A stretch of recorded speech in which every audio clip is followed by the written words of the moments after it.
عليكم ورحمة الله وبركاته. وعليكم السلام. إن الحمد لله وحده والصلاة والسلام على من لا نبي بعده. أما بعد فإن أحسن الحديث كتاب الله وخير الهدي هدي محمد صلى الله عليه وسلم وشر الأمور محدثاتها وكل محدثة بدعة وكل بدعة ضلالة وكل ضلالة في النار.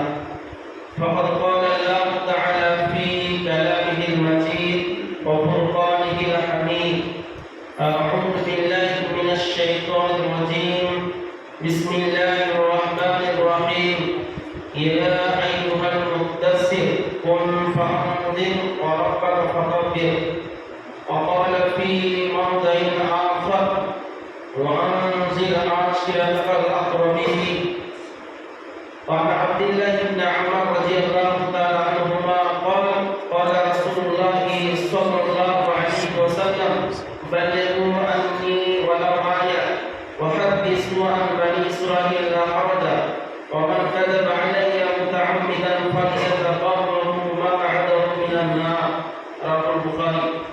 উপস্থিত জগৎ সভাপতি মহাশয়, মঞ্চ উপবিষ্ট ওলামায়ে কেরাম, সামনে বসে থাকা বিভিন্ন জায়গা থেকে আগত শ্রোতাবৃন্দ, সমস্ত প্রশংসা আল্লাহ তাআলার জন্য, যিনার প্রশংসা গুণগান কীর্তন করে শেষ করা যাবে না।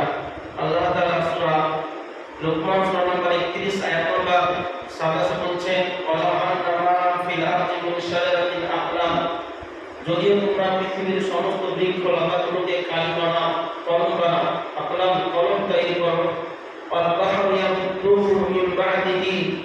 এবং সমুদ্রের সমস্ত পানিগুলোকে কালি বানাও,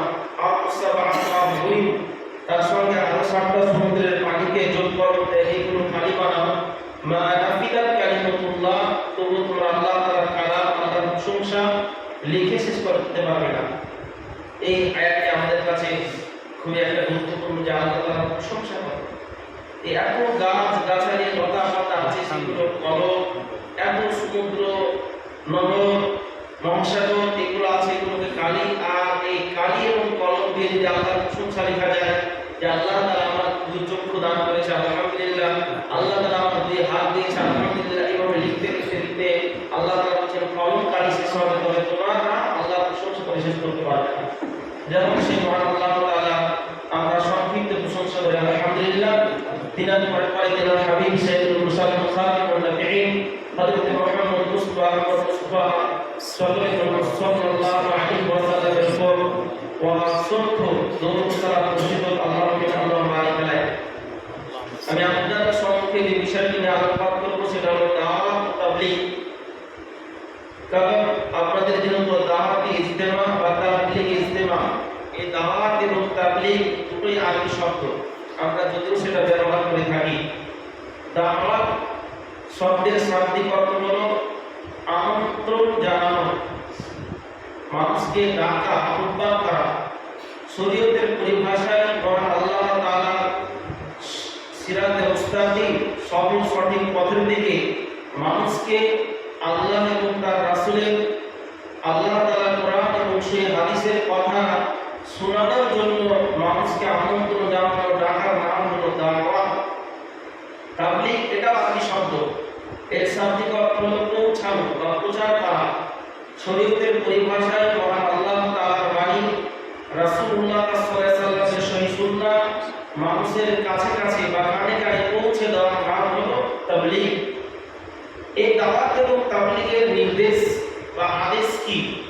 দাওয়াত এবং তাবলীগ এটা ফরজ, অনেকে বলেছেন ফরজে আইন, যেটা কোরআন এবং সহিহ হাদিস দ্বারা প্রমাণিত।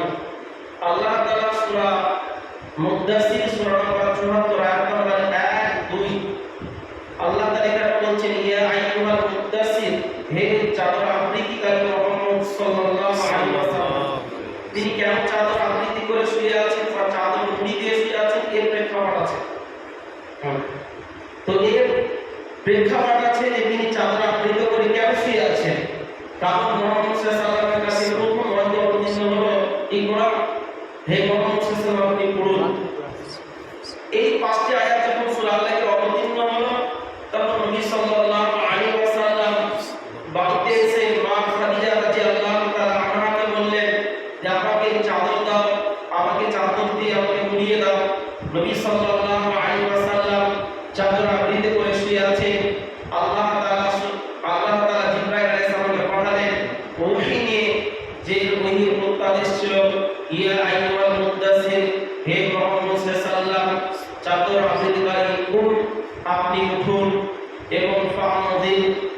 আপনি মানুষকে ভীতি প্রদর্শন করেন, অর্থাৎ শুয়ে থাকলে আর হবে না।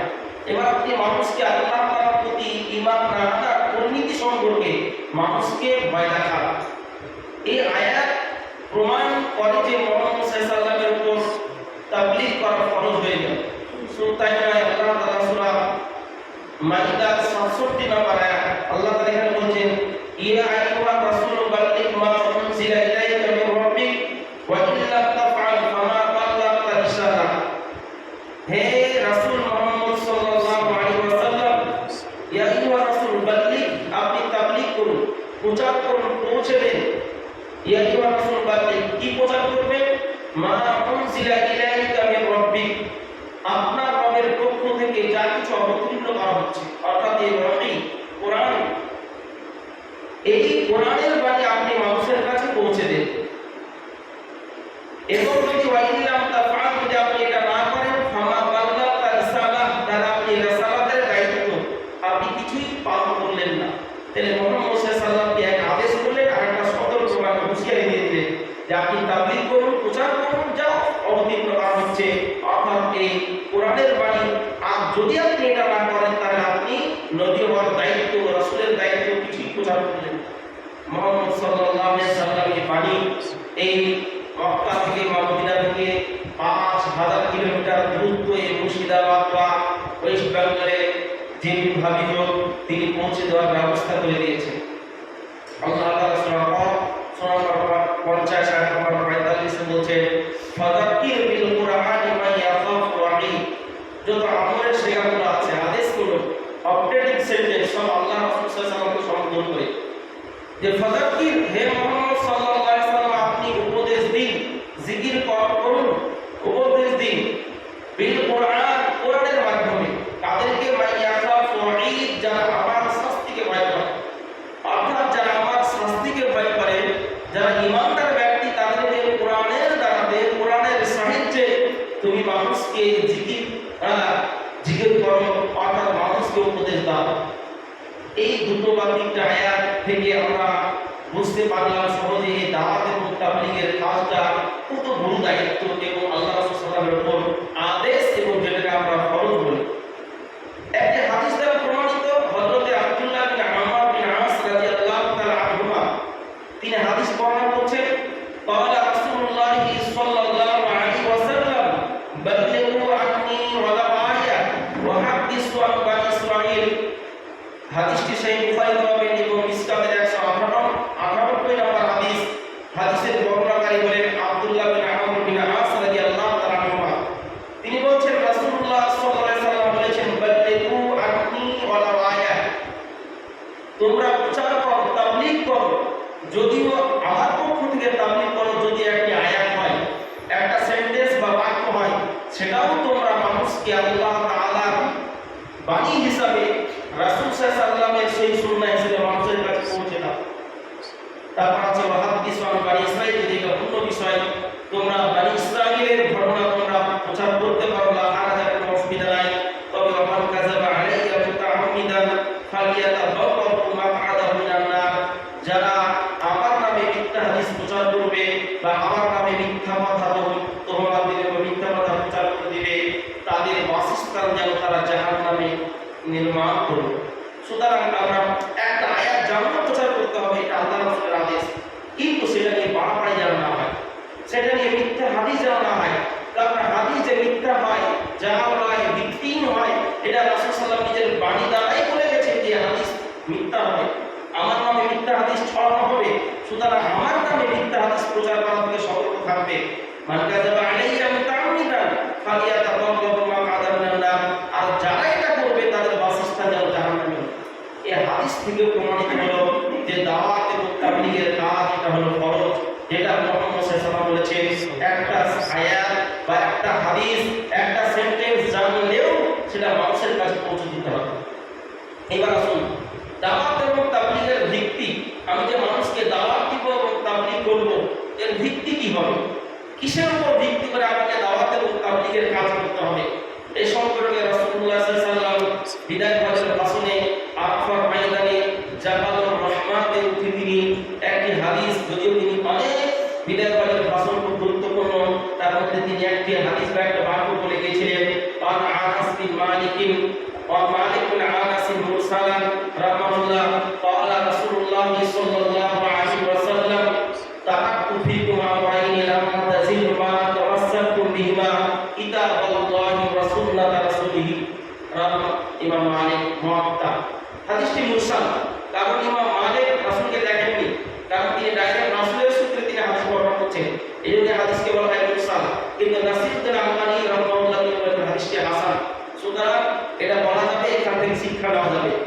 তিনি হাদিসে বলছেন যে রাসূলুল্লাহ সাল্লাল্লাহু আলাইহি ওয়াসাল্লাম বলেছেন বিদায় হজের ভাষণে, তারাকতু ফীকুম আমরাইনি, আমি তোমাদের কাছে দুটো আমল রেখে যাচ্ছি, আদেশ রেখে যাচ্ছি, বস্তু রেখে যাচ্ছি, মা তামাসসাকতুম বিহিমা কিতাবাল্লাহ লা তাজিল্লু, তোমরা কিছুতেই পথভ্রষ্ট হবে না।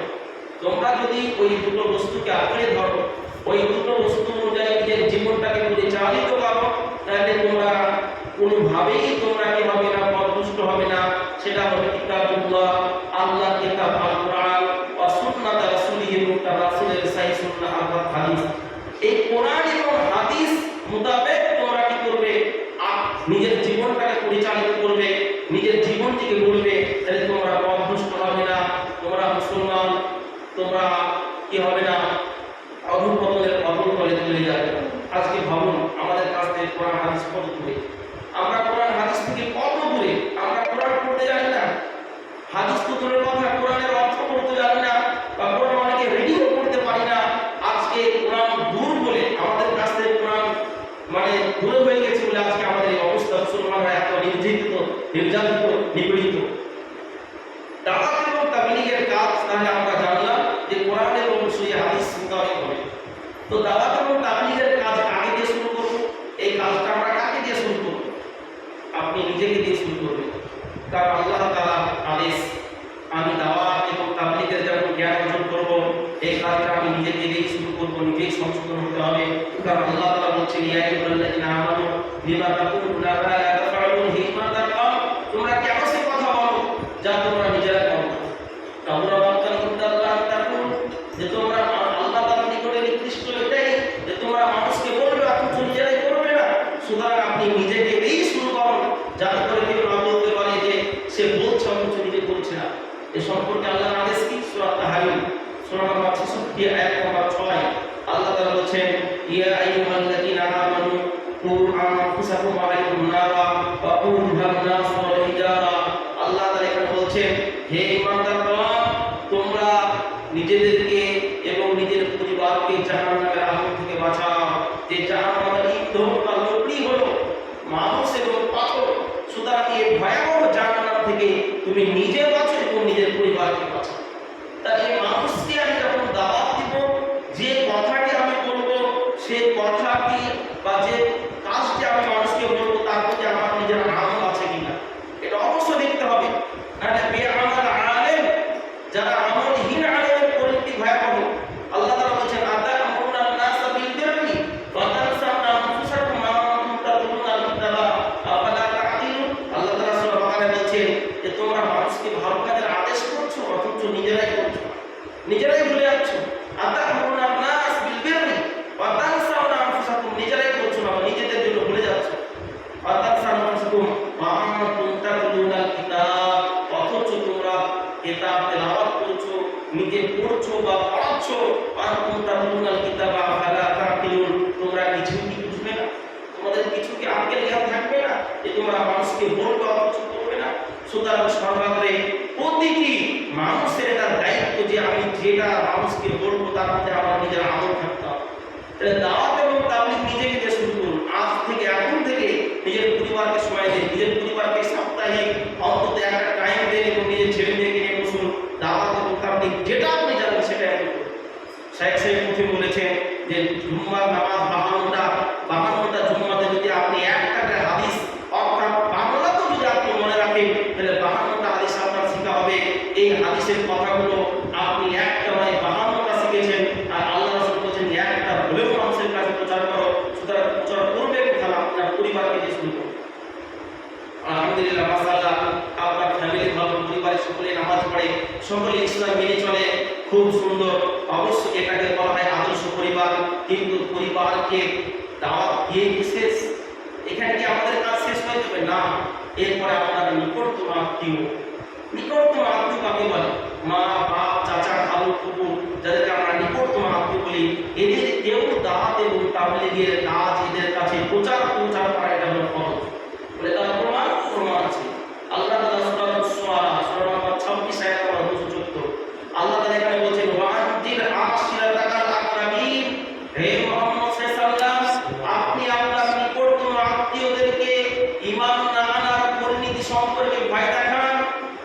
রাসূল সাল্লাল্লাহু আলাইহি ওয়াসাল্লাম আছেন, এই সূরা মক্কায় অবতীর্ণ হয়। এই আয়াত যখন অবতীর্ণ হলো, নবী সাল্লাল্লাহু আলাইহি ওয়াসাল্লাম পাহাড়ে উঠে গেলেন। তিনি বিভিন্নভাবে বিভিন্ন বাক্যে যেভাবে মানুষকে আহ্বান করা হয়, তিনি তার আত্মীয় স্বজনকে, বংশপুত্রকে তিনি ডাকতে আরম্ভ করলেন। তোমরা কি কোথায় আছো? সকলে জড়িত হলো। আবু লাহাব এখানে হাজির হয়েছিল। বলে মুহাম্মদ সাল্লাল্লাহু আলাইহি ওয়াসাল্লাম, যদি মুহাম্মদ সাল্লাল্লাহু আলাইহি ওয়াসাল্লাম পড়ে নাই, মুহাম্মদ তুমি কেমন ডেকেছো বলো? বলে আমি যদি আপনাদেরকে বলি যে এই পাহাড়ের পাদদেশ থেকে এক সশস্ত্র অস্ত্র বাহিনী তোমাদেরকে বা আপনাদেরকে আক্রমণ করতে আসছে, আপনারা কি আমার কথা বিশ্বাস করবে? মানে পাহাড়ের পিছন দিকে এই যে সাফা পাহাড় আছে, ইন্না সাফা ওয়াল মারওয়াতা মিন শাইরিল্লাহ, নিশ্চয় সাফা এবং পাহাড় আল্লাহ তাআলার নিদর্শনের মধ্যে অন্যতম নিদর্শন। এটা শাই করতে হয়, সেই সাফা পাহাড়। তো আমি যদি বলি যে এই পাহাড়ের পিছন দিক থেকে এক অশ্ব বাহিনী অর্থাৎ ঘোড়া নিয়ে আক্রমণ করতে আসছে, অস্ত্র নিয়ে আপনাদেরকে আক্রমণ করার জন্য আসছে, আপনারা বিশ্বাস করবে? বলে হ্যাঁ, তুমি তো আলামী, কারণ রাসূলের টাইটেল এই কাজে দিয়েছে আলামী, চিরসত্যবাদী। জীবনে তিনি কোনোদিন 63 বছর বয়সে বা 63 বছর জীবনে তিনি কোনোদিন মিথ্যা কথা বলেননি, এই জন্য তার নাম হলো আলামী, কাফেরদের দেওয়া টাইটেল। তো হ্যাঁ, আলামী, তুমি মিথ্যা কথা বলোনি। তখন মুহাম্মদ সাল্লাল্লাহু আলাইহি ওয়াসাল্লাম বলেন, উবুদুল্লাহ ওয়া লা তুশরিকু বিহি শাইআ, তাহলে তোমরা এক আল্লাহর ইবাদত করো, আল্লাহ তাআলার সঙ্গে শিরক করিও না। এই কথা শোনা মাত্র আবু লাহাব এতটাই রেগে গেছে, সে বলতে লাগলো, তাব্বাত ইয়া মুহাম্মদ, হে মুহাম্মদ তুমি ধ্বংস হও, এই জন্য আমাদেরকে ডেকেছো, আমাদের মূল্যবান সময় তুমি নষ্ট করে দিলে। মুহাম্মদ সাল্লাল্লাহু আলাইহি ওয়াসাল্লাম ব্যথিত হলেন। আল্লাহ তাআলা আয়াত অবতীর্ণ করলেন, তাব্বাত ইয়াদা আবি লাহাবিন ওয়া তাব, পড়েছেন তো সূরা লাহাব। হে মুহাম্মদ তুমি ধ্বংস হবে না, আবু লাহাব ধ্বংস হবে।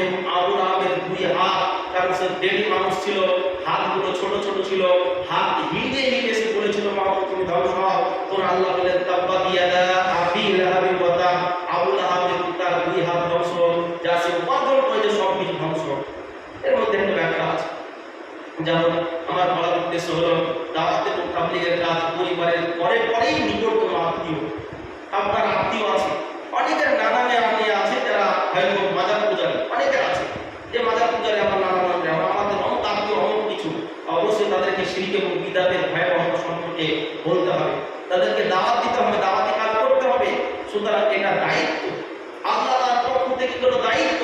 সুতরাং আপনার নিকটতম আত্মীয় মাশাআল্লাহ আপনি দাওয়াত দিয়েছেন, হয়তো সে দাওয়াত কবুল করেনি, যেমন হযরত লূত আলাইহিস সালামের স্ত্রী, হযরত নূহ আলাইহিস সালামের স্ত্রীও দাওয়াত কবুল করেনি, দাওয়াত না কবুল করতেও পারে। কিন্তু নূহ আলাইহিস সালাম বলছেন যে আমি রাত দিন আমার কওমকে আমি দাওয়াত দিতাম, লাইলা ওয়া নাহার, আমি রাত দিন আমি আমার কওমকে দাওয়াত দিতাম, তারা আমার কথা শুনেনি, ইল্লা ফিরারা, শুধু পালিয়ে গেছে, আমার কথা শুনেনি, তারা কানা কানুন। আরে নূহ আলাইহিস সালাম 9.5 বছর দাওয়াত দিলেন, আপনি হয়তো 40 বছর 30 বছর দাওয়াত দিলেন। দাওয়াতি কাজ অবশ্যই আপনাকে করতে হবে। আপনার আত্মীয় স্বজন শুনেনি বা কেউ হিদায়াত পেয়েছে বা কেউ পায়নি, এই আত্মীয় স্বজনের পরে পরে আপনি যাদেরকে দাওয়াত দিবেন সেটা হলো আপনার অঞ্চল, আপনার মুকাম, আপনার এলাকা বা দেশ। এ সম্পর্কে কোনো আদেশ আছে? বলে আছে, এ সম্পর্কে আদেশ আছে।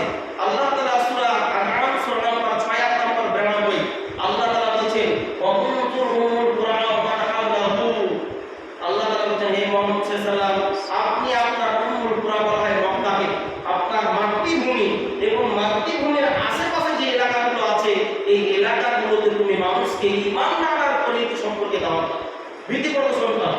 তাহলে মক্কার পার্শ্ববর্তী এলাকার তাইফ একটা বিখ্যাত শহর। মুহাম্মদ সাল্লাল্লাহু আলাইহি ওয়াসাল্লাম তার পবিত্র পুত্র যায়েদ বিন হারেস রাদিয়াল্লাহু তাআলা আনহুকে তিনি নিয়ে গিয়েছিলেন এই মক্কার তাইফের সফরসঙ্গী হিসাবে। সেই ঘটনা আপনাদের অনেকেরই জানা আছে। তিনি তাইফে গিয়েছিলেন দাওয়াত নিয়ে, তারা দিতে বসেছিলেন না। আয়াত অবতীর্ণ সঙ্গে সঙ্গে তারা আল্লাহ তাআলা যা আদেশ করেছেন তিনি তার আদেশ তিনি পালন করেছেন। 3 বছর তিনি কখনো দাওয়াত দিয়েছেন। যখন এই আয়াত অবতীর্ণ হলো, আনজা আসরাতাল আকরাবিন, কি এবার প্রকাশ্য দাওয়াত দাও,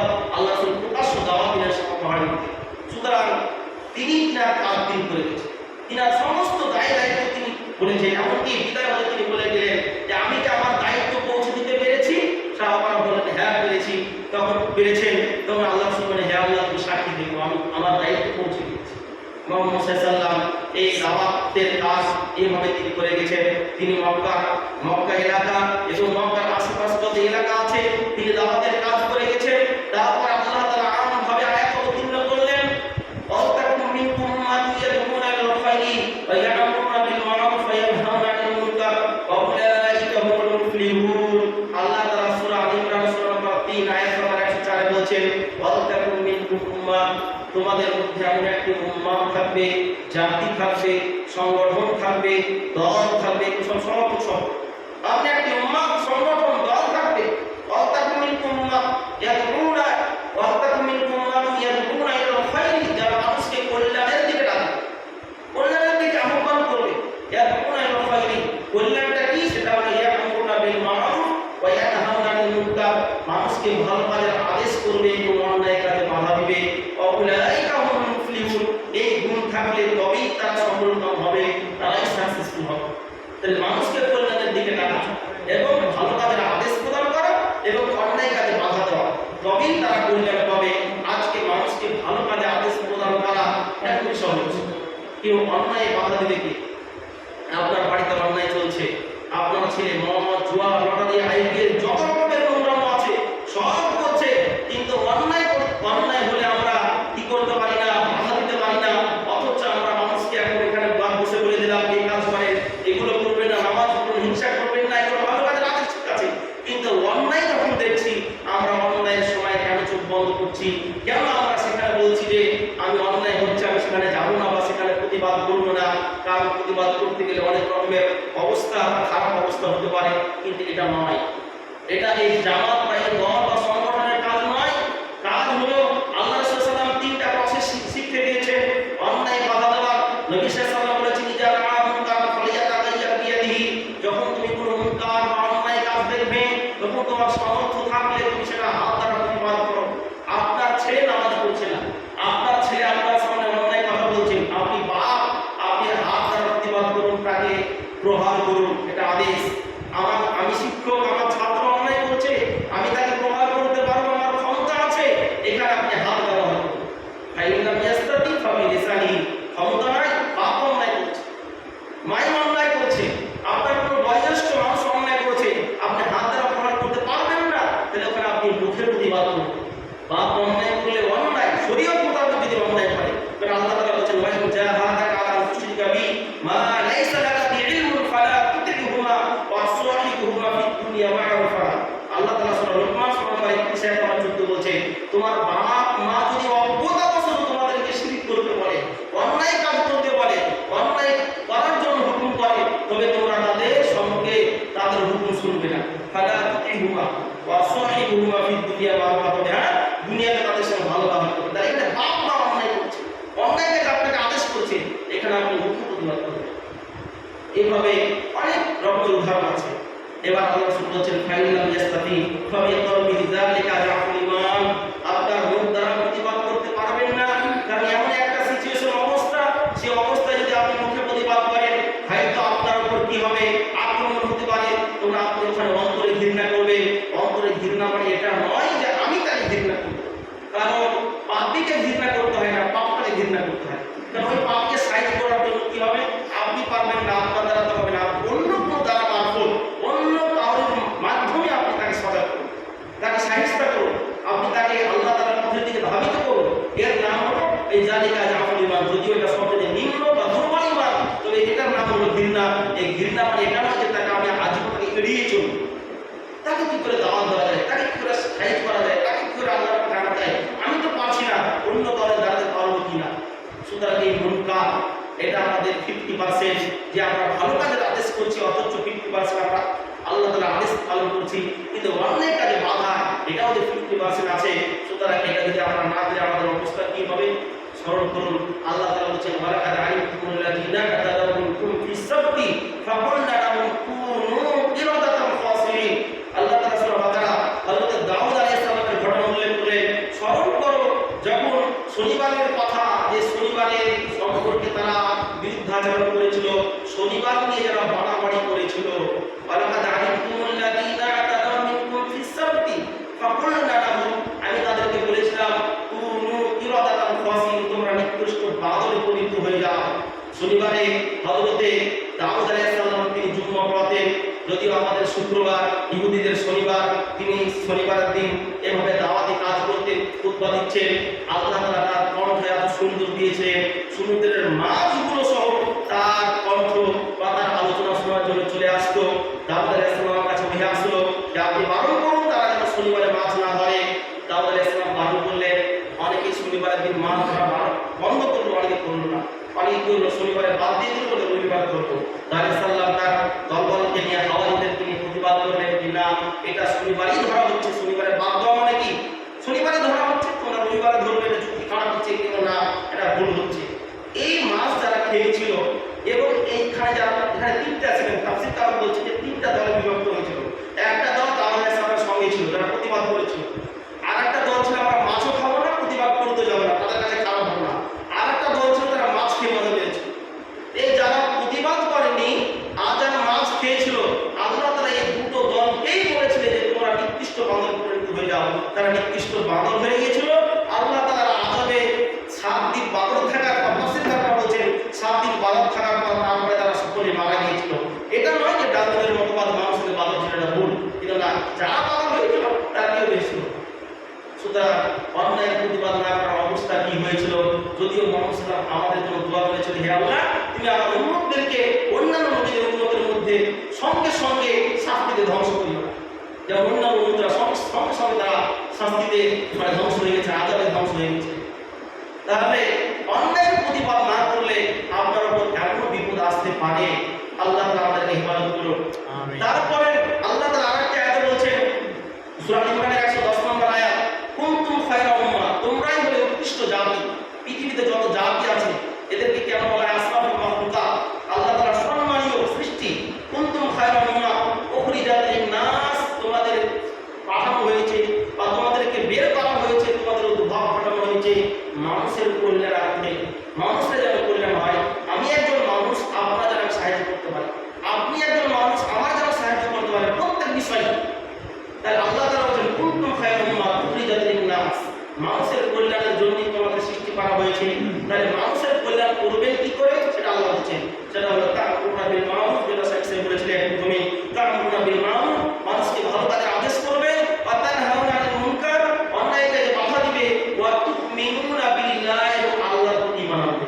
ঈমান না আনলে কোনো ভালো কাজ করা যাবে না। ঈমান না এনে যদি ভালো কাজ করে যদি জান্নাত পেয়ে যেত, পাওয়া যেত, তাহলে সর্বপ্রথম জান্নাতে আল্লাহ রাসূলের চাচা আবু তালেব যেতেন। সুতরাং ঈমান আনবে, মানুষকে ভালো কাজের আদেশ প্রদান করবে, অন্যায় কাজে বাধা দিবে। সুতরাং এই দাওয়াত এবং তাবলীগের এই কাজটি হলো আমভাবে জাতি ধর্ম নির্বিশেষে সকলের কাজে এই বাণী, এই দাওয়াত এবং এই তাবলীগ পৌঁছে দিতে হবে, প্রচার করতে হবে। দাওয়াত এবং তাবলীগের পদ্ধতি কেমন হবে? আপনি কি পদ্ধতিতে মানুষকে দাওয়াত দেবেন? দাওয়াত এবং তাবলীগের পদ্ধতিটাও আল্লাহ শিখিয়ে দিয়েছেন। আল্লাহ তাআলা বলেছেন সূরা নাহাল সূরা নম্বর 16 আয়াত নম্বর 125, উদউ ইলা সাবিলি রাব্বিকা বিল হিকমা ওয়াল মাউইজাতিল হাসানা ওয়াজাদিলহুম বিল্লাতি হিয়া আহসানু। হে মুহাম্মদ সাল্লাল্লাহু আলাইহি সাল্লাম, আপনি মানুষকে দাওয়াত দেন, উদউ ইলা সাবিলি রাব্বিকা বিল হিকমা, আপনি আপনার রবের পথের দিকে মানুষকে আহ্বান করুন, দাওয়াত দেন, বিল হিকমা, হিকমাত দ্বারা। হিকমাত বলা হয় বিশেষ জ্ঞান, কোরআন হাদিসের নিছক জ্ঞান। যদিও আমরা কোরআন হাদিস বিজ্ঞানময় কোরআন, তাহলে কোরআনের যে ব্যাখ্যা, অনেক সময় আপনি আয়াত পড়বেন, আয়াতের মানে পড়বেন, ব্যাখ্যা বুঝতে পারবেন না। এজন্য তাফসীর কারক বা মুফাসসির দরকার পড়বে, আলেম ওলামা দরকার পড়বে, অথবা হাদিসের প্রয়োজন পড়বে। এই যে এর নাম হলো হিকমা। আল্লাহ রাসূল সাল্লাল্লাহু আলাইহি ওয়াসাল্লাম হযরত আব্দুল্লাহ বিন আব্বাসের জন্য দোয়া করেছেন, আল্লাহুম্মা আল্লিমহুল হিকমা, হে আল্লাহ তুমি একে হিকমতের জ্ঞান দাও। যেন আব্দুল্লাহ বিন আব্বাস আইসুল মুফাসসিরিন হয়েছে। এই যে হিকমত সহকারে মানুষকে দাওয়াত দাও এবং কি ওয়াল মাউইজাতিল হাসানা, এবং উত্তম লেকচার, উত্তম ওয়াজ নসিহতের মাধ্যমে মানুষকে আল্লাহ তাআলার পথের দিকে আহ্বান করো, দাওয়াত দাও। ওয়াজাদিলহুম বিল্লাতি হিয়া আহসান, এবং তাদের সঙ্গে তর্ক করুন পছন্দযুক্ত পন্থায়। অর্থাৎ যদি তাদের সঙ্গে এই বিষয়ে তর্ক করা যায় তাহলে পছন্দযুক্ত পন্থায় হবে। পন্থাটাও আল্লাহ শিখিয়ে দিয়েছেন। আল্লাহ তাআলা বলছেন যে ইবাদুর রহমানিল্লাযিনা ইয়ামশুনা আল-আরদি হাওনা ওয়া ইযা খাতাবাহুমুল জাহিলুনা ক্বালু সালামা। যখন জাহিল ব্যক্তিরা আপনার সঙ্গে তর্ক বিতর্ক লিপ্ত হবে, তাহলে আপনি তাদের সঙ্গে অযথা তর্ক না করে তাদেরকে সমাধান দিতে আসবেন। সূরা ফুরকান। সুতরাং আপনি পছন্দযুক্ত পন্থায় বক্তব্য করা করবেন, তবে আপনার পদ্ধতিটা হবে উত্তম লেকচার বা উত্তম ওয়াজ নসিহত, এবং আপনি বিশাল হিকমত সহকারে আপনি মানুষকে আল্লাহ তাআলার পথের দিকে রাখতে দিবেন। কারণ যদি আপনি রূঢ় ভাষী হন, কঠিন হৃদয়ের মানুষ হন, তাহলে আপনার দ্বারা দাওয়াত এবং তাবলীগের কাজ করা যাবে না।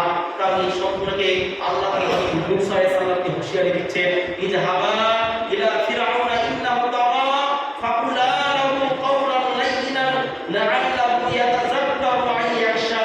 আল্লাহ তাআলা সূরা তাহা নম্বর 43-44 বলছেন, কারণ আমরা সকলে জানি হযরত মুসা আলাইহিস সালাম যত নবী ছিলেন তাদের মধ্যে তিনি একজন রাগী ছিলেন, তারপর তিনি একজন